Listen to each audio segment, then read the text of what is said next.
नमस्कार दोस्तों। और अभी सीटेट की परीक्षा समाप्त हुई है, प्रश्न आ गया है, तो हमने सोचा कि इसका कुछ डिस्कशन आप लोगों के साथ कर लिया जाए।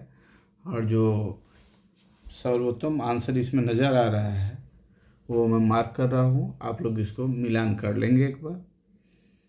पहला प्रश्न है प्रगतिशील शिक्षा के बारे में। प्रगतिशील शिक्षा में बच्चे को किस तरह देखा जाता है?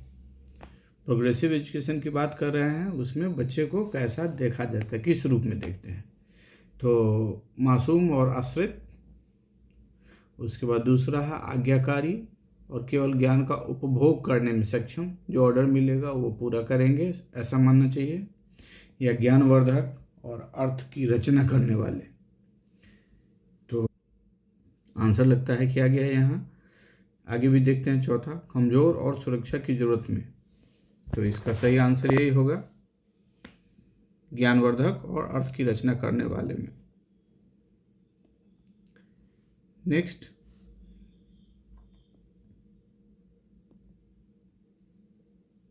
क्वेश्चन नंबर 2 कह रहा है, फीडबैक से रिलेटेड है। Feedback to the students in classroom is most effective when. Feedback सबसे ज़्यादा इफेक्टिव कब होता है? तो छात्रों के लिए कक्षा में प्रतिक्रिया सबसे अधिक प्रभावी कब होती है? तो जब छात्रों को तुलनात्मक श्रेणी प्रदान करते हैं, ये गलत जवाब है। सीखने की गतिविधि के दौरान, ये इम्पोर्टेंट यहाँ पॉइंट है, गतिविधि के दौरान और बाद में भी तो दिया जाता है फीडबैक, ये सही है। उसके बाद आपका ये भी है, ध्यान केंद्रित करता है कि बच्चा क्या नहीं कर सकता, लेकिन ज़्यादा इम्पोर्टेंट है कि किस समय देना चाहिए। तो आपका यही आंसर सही हो जाएगा, सेकंड। रीजन असर्शंस, इसमें दोनों चीज़ों को बढ़िया से देखना है, कथन और उसका जो रीजन है, कारण है, दोनों पे बढ़िया से देख के तब बोलना है।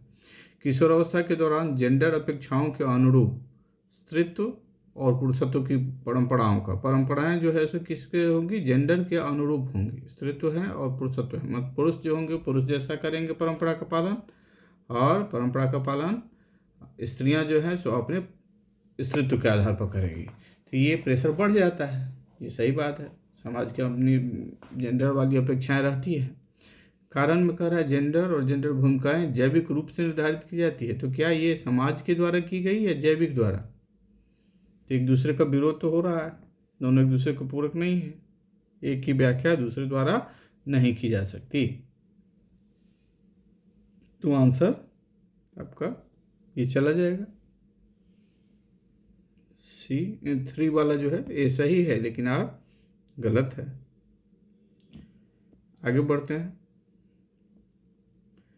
सुनीता 12 ईयर ओल्ड गर्ल, 12 वर्ष की बच्ची है और विशेष संगीत की क्षमता उसके पास है। उसके माता पिता दोनों ही निपुण गायक हैं। माता पिता दोनों निपुण गायक हैं, तो ये कुछ न कुछ हेरिडिटी में ट्रांसफ़र होगा, ये कहने की बात कर रहे हैं कि उसकी वजह से वो गायक हैं और इसके पास भी संगीत की क्षमता है, विशेष है।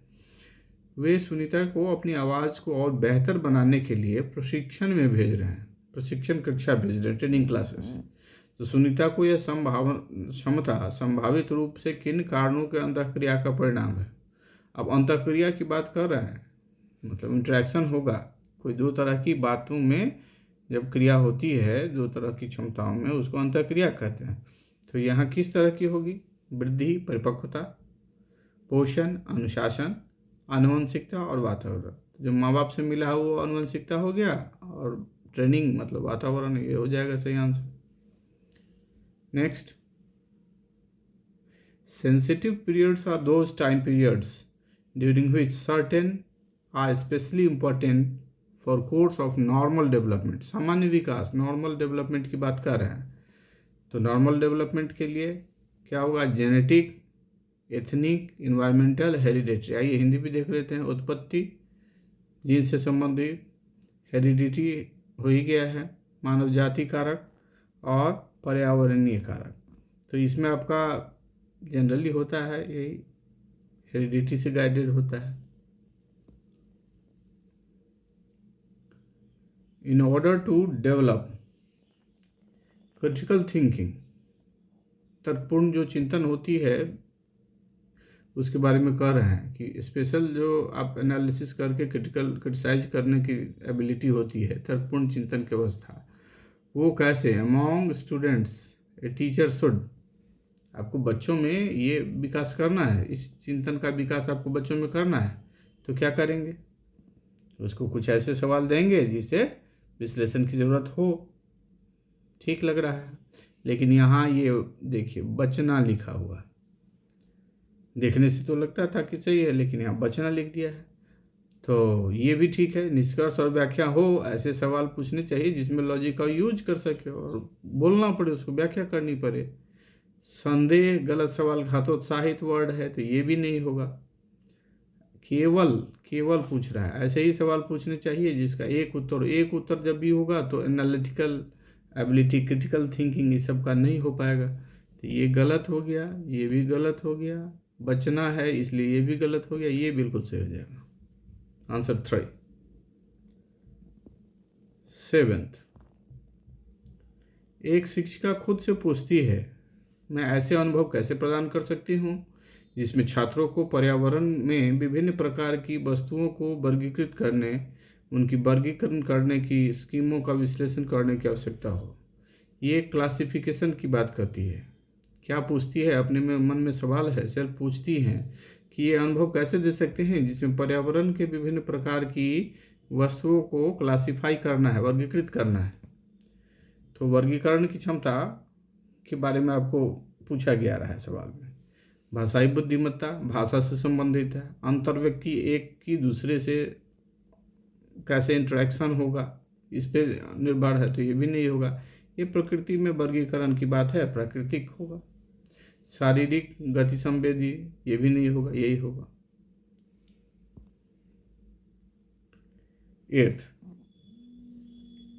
8th में आपको पूछा जा रहा है कि रामा एक शिक्षक हैं और रामा क्या कर रहे हैं? Who is implementing Vygotsky theory in her classroom. ये अपने क्लास में वाइगोत्स्की का थ्योरी पढ़ा रही हैं। और students to work in groups to complete a challenge task. During the task one student struggles to understand a key concept. और बच्चे के समझ नहीं आता, एक मुख्य बिंदु उसमें से समझ में नहीं आता, इस वाइगोत्स्की थ्योरी का मुख्य बिंदु समझ में नहीं आता। What would be most effective way for Rama to help his student. और वो रामा कैसे महत्वपूर्ण तरीके से उसको मदद कर पाएंगे, समझ में नहीं आ रहा है। तो देखिए हिंदी में भी देख लेते हैं। छात्र को समस्या का उत्तर प्रदान करें। अब समझ नहीं पा रहा है तो उसका उत्तर प्रदान कर दें कि समूह आगे बढ़ सके। कह रहा है कि उसका उत्तर दे दीजिए। छात्र को समस्या को स्वयं हल करने का प्रयास करने के लिए प्रोत्साहित करें। जनरली यही किया ही जाता है। छात्र को एक अलग कार्य सौंपे जो उसकी योग्यता के अनुकूल हो। समावेशी शिक्षा में ये भी बात कही गई है कि थोड़ा उसको विशेष नज़रिया दीजिए, बच्चे को इंडिविजुअल डिफरेंस को ध्यान रखिए। छात्र के साथ समस्या पर काम करें और समूह के अन्य सदस्यों को शामिल करते हुए आवश्यकतानुसार मार्गदर्शन और प्रतिपुष्टि प्रदान करें। हाँ, ये ज़्यादा है कि इसमें सबको इंक्लूड करने की बात हो गई है। आप उसके साथ समस्या पर काम में लग जाइए और समूह को भी शामिल कर लीजिए। समूह पिछड़ा हुआ नहीं महसूस करेगा। ऐसा नहीं लगेगा कि एक ही के लिए काम हो रहा है। उस समस्या को सबके साथ हाथ मिल करके बांटिए और आगे बढ़िए।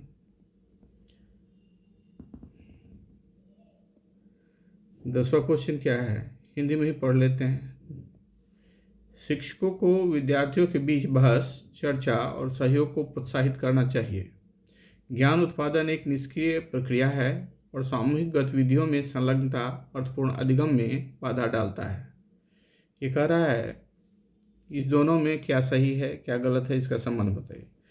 तो देखेंगे फिर से, यहाँ दोनों सही है, दोनों व्याख्या करता है, एक की व्याख्या दूसरी करता है।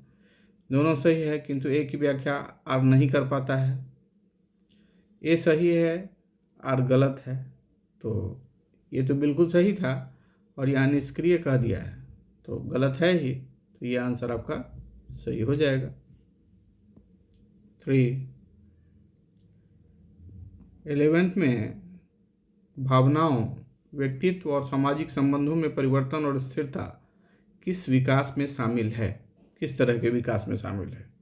व्यक्तित्व विकास, भावनात्मक विकास, मनोसामाजिक विकास, संज्ञानात्मक विकास।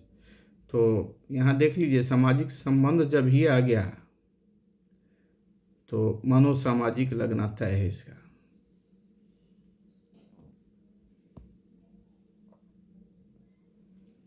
छात्रों के विविध समूहों को पूरा करने के लिए निम्नलिखित में से कौन सांस्कृतिक रूप से उत्तरदायी शिक्षण का सही वर्णन करता है?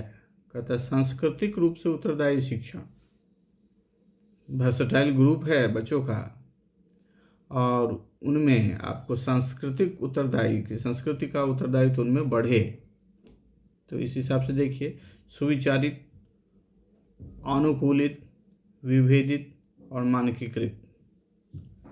तो इसमें हमको लगता है कि कह रहा है विविध समूह को कुछ करना है छात्र के, विविध डाइवर्सिटी। एक बार अंग्रेजी भी बढ़िया से देखिए। Which of the following correctly describes culturally responsive teaching? आपको बनाना है culturally responsive teaching to cater to diverse group of students. तो इसमें क्या हो जाएगा? इसका अलग अलग डाइवर्जेंट ग्रुप हो जाएगा।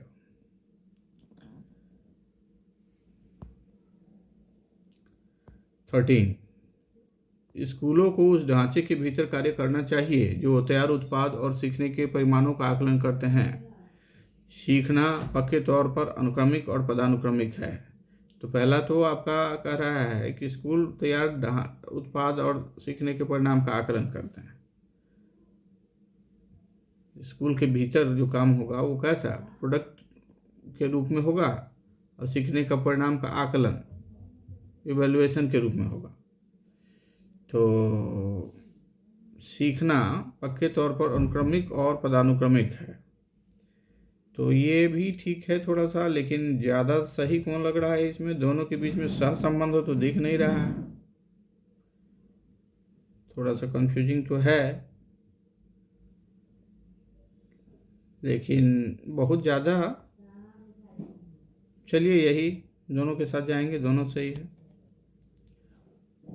ये भी है, एक स्टेप के बाद दूसरे स्टेप में जाते हैं, आपकी एजुकेशन सिस्टम ही है तो उस हिसाब से। और फाइनल प्रोडक्ट की बात करते हैं तो कुछ तो है ही, स्किल एजुकेशन वगैरह आपका जो है सो फाइनल प्रोडक्ट में आ जाएगा।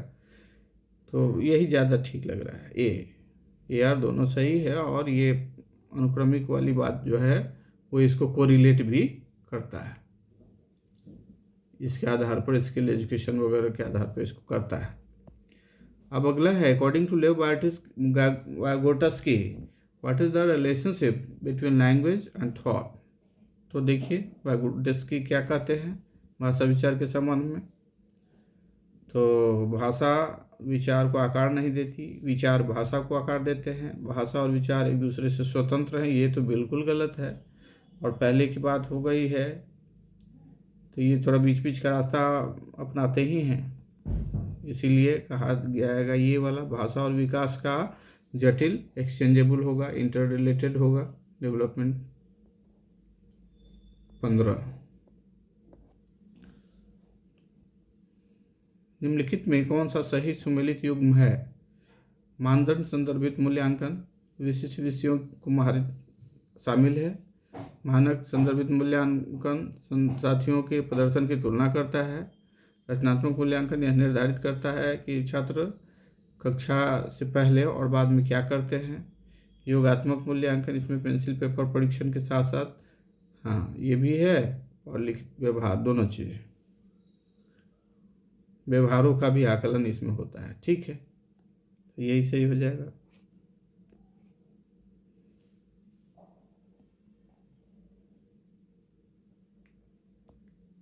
निम्न में से क्या दृष्टिबाधित विद्यार्थियों को कक्षा में भागीदारी लेने में बाधा? ये विजुअली इम्पेयर्ड चाइल्ड की बात हो रही है। हाँ, विजुअली इम्पेयर्ड चाइल्ड है, और उसको कक्षा में समूह में भागीदारी लेने में क्या होता है? बाधा। तो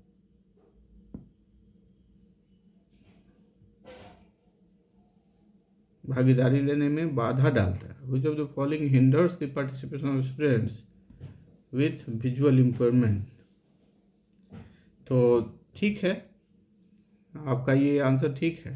इलेक्ट्रॉनिक से आप उसको सुना सकते हैं, आवाज़ आएगी, उबड़ा हुआ तो चलता ही है। ब्रेल लिपि वगैरह ग्राफिक्स में भी स्पर्श टच वाला चीज़ उसको काम करेगा।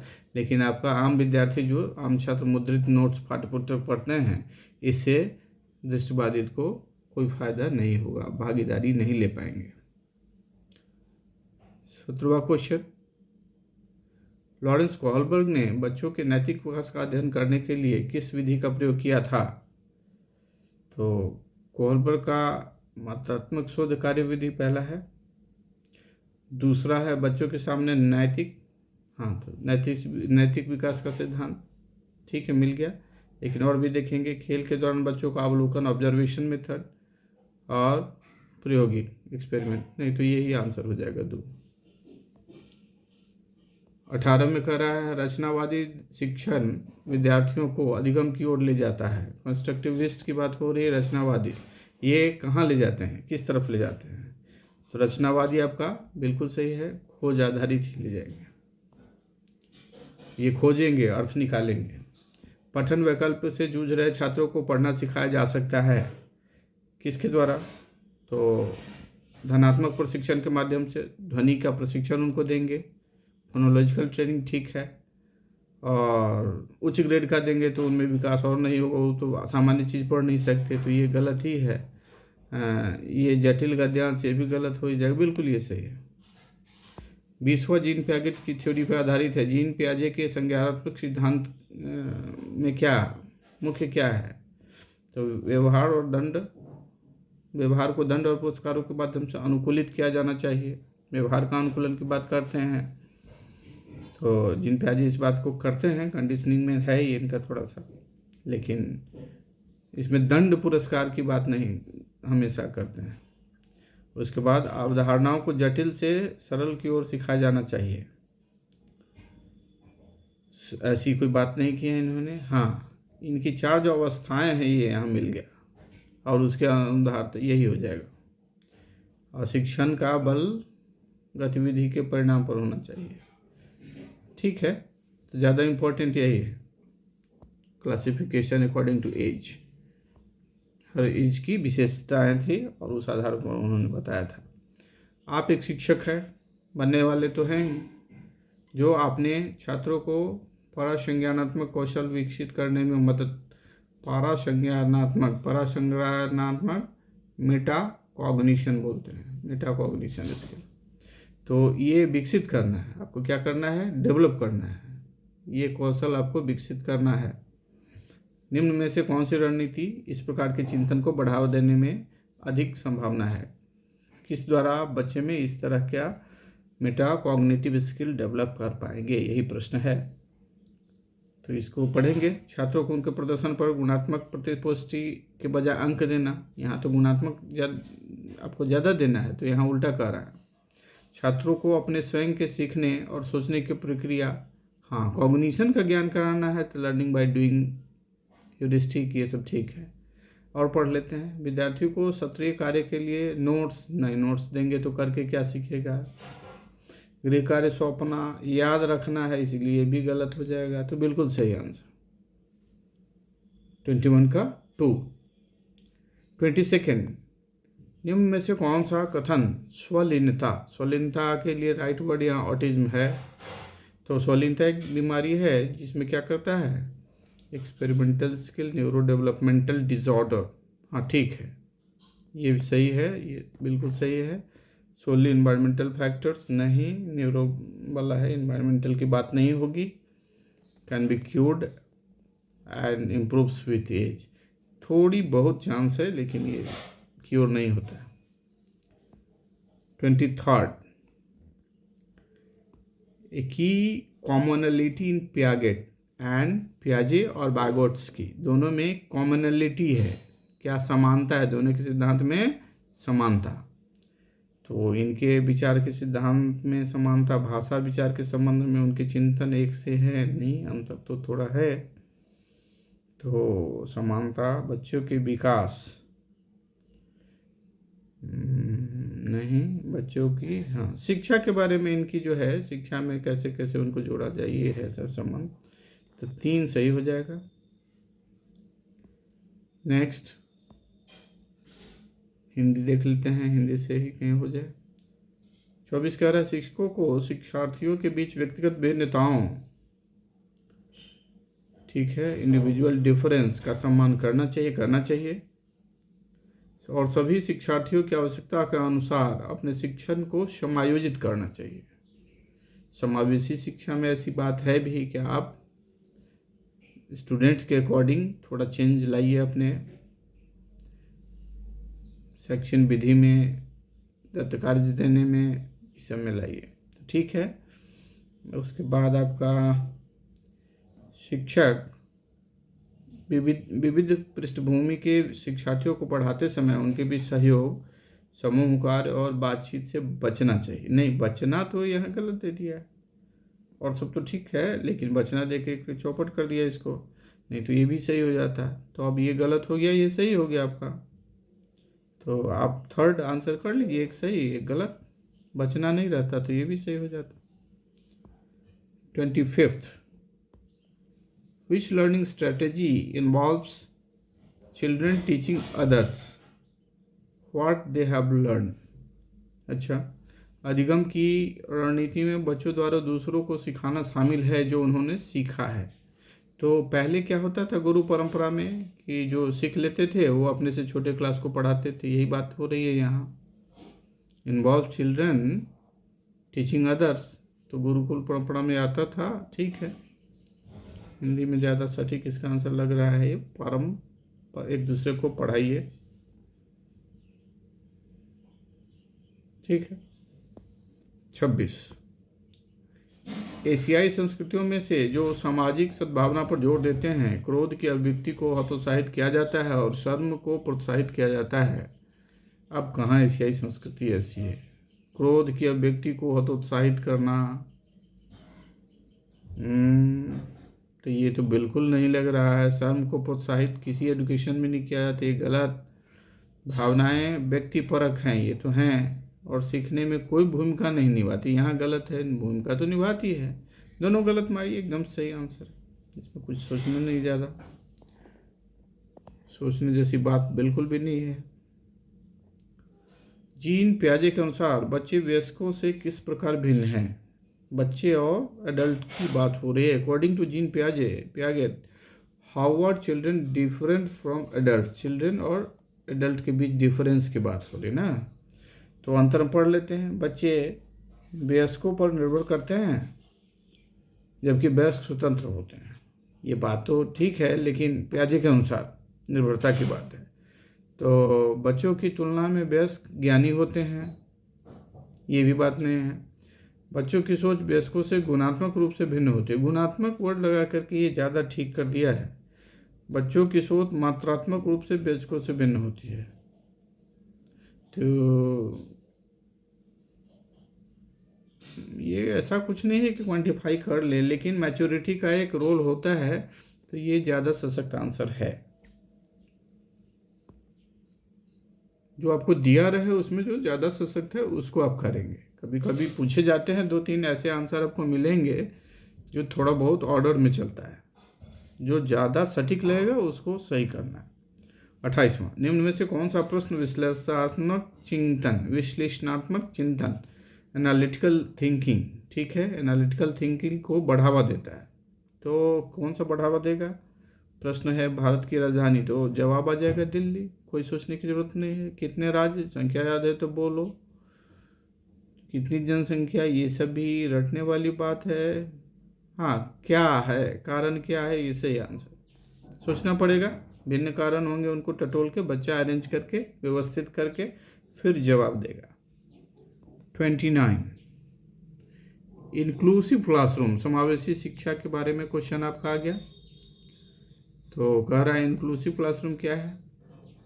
पहचानना चाहिए कि हर बच्चा एक ही दर से तो सब नहीं सीखेगा, कभी ऐसी बात नहीं की गई में विशेष बच्चों की जरूरतों को पूरा करने के अलग शैक्षिक कार्यक्रम नहीं, अलग की तो बात ही नहीं की गई है।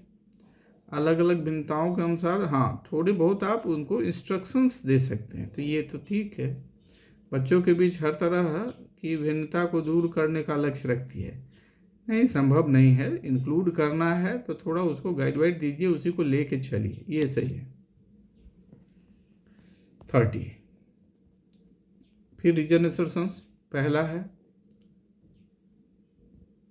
शिक्षक को बच्चों को प्रयोग के लिए बहुत सारे अवसर देने चाहिए, प्रयोग के अवसर देने चाहिए, उदाहरणों और गैर उदाहरणों पर चर्चा करनी चाहिए। ये तो ठीक बात है, अवसर तो देने चाहिए। बच्चों में गलत धारणाओं से निपटने का एक रचनात्मक तरीका विपरीत उदाहरण देना है, ये भी ठीक है। रचनात्मक है कि आप जैसा कह रहा है उसको मतलब उल्टा थोड़ा उसको दीजिए, वो अपने कहेगा नहीं, उल्टा का उल्टा सीधा बता देगा आपको। तो इस हिसाब से ये बिल्कुल सही आंसर 1। ए आर दोनों सही है और ए आर की व्याख्या भी करता है। तो बहुत बहुत धन्यवाद। अगर आपको थोड़ा भी इसमें वैल्यू एडिशन लग रहा हो तो मेरे चैनल को लाइक और सब्सक्राइब कर देंगे, जिससे मेरा मनोबल बढ़े, और कमेंट में आप लिखेंगे अपने विचार, जिसका स्वागत रहेगा। धन्यवाद, नमस्कार दोस्त। आगे नेक्स्ट हम लोग इसका और आगे भी सीरीज देखेंगे और लाएंगे।